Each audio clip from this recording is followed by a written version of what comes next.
এই কেন্দ্রের যিনি বিধায়ক ছিলেন গত 4 বছরের টানা, যার প্রয়াণে আজকে উপনির্বাচন, মাননীয় বিশ্ববন্ধু সেন মহোদয়, তিনি আমরা যখন বামফ্রন্ট সরকারে ছিলাম তখনও সুযোগ পেলেই একটা দাবি করতেন,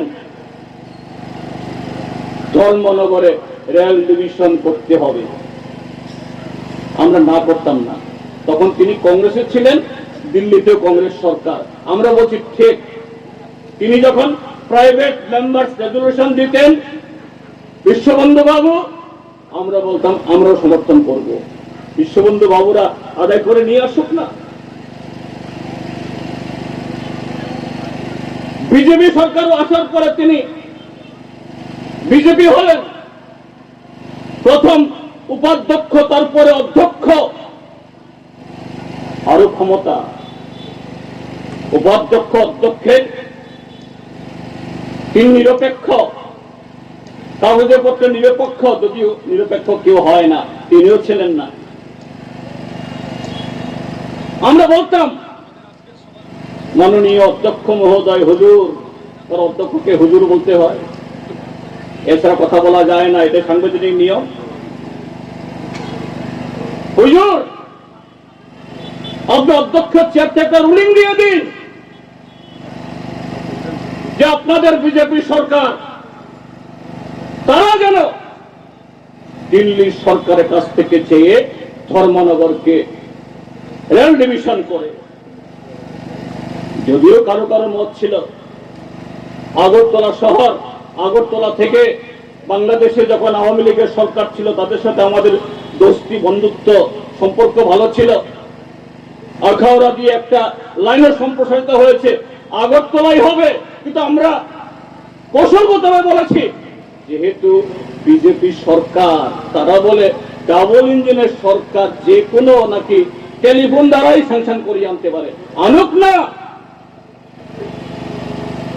হয়েছে কি গত 8 বছরে ভারতীয় জনতা পার্টি, আমার মনে হয় মাননীয় বিশ্ববন্ধু সেনের তরফ থেকেও আমরা কোনো আওয়াজ শুনিনি।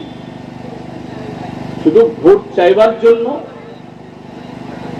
মানুষের অন্ধ সমর্থন জোগাড় করার জন্য এরা একটা প্রশ্ন তুলে দেয়, দাবি তুলে দেয়, আর বাস্তবে যখন এদের কাছে কোনো ক্ষমতা হয় সেই ক্ষমতার সদ্ব্যবহার তারা করে না। আমরা কিন্তু চেয়েছিলাম ধর্মনগর রেল ডিভিশন হোক, কিন্তু একটু আগে সভা শুরু হওয়ার আগে আমাদের শৈলেন্দ্র বাবু আমাকে কানে কানে একটা কথা বললেন। শৈলেন্দ্র বাবুর আবার এই কিছু মন্ত্রীর সাথে ভালো সম্পর্ক আছে, এটা রাজনৈতিক সম্পর্ক না, ব্যক্তিগত সম্পর্ক। তিনি নাকি গিয়েছিলেন এখনকার যিনি পরিবহন মন্ত্রী, তাদের তুর্কি মন্ত্রী সুশান্ত চৌধুরীর কাছে। ভাই, আমাদের স্পিকার মহোদয় তো ধর্মনগরে রেল ডিভিশন চান, এখন আপনি পরিবহন মন্ত্রী, আপনি কেন যে জোর দিচ্ছেন না? সুশান্ত চৌধুরী নাকি তাকে বলে দিয়েছেন, আরে না,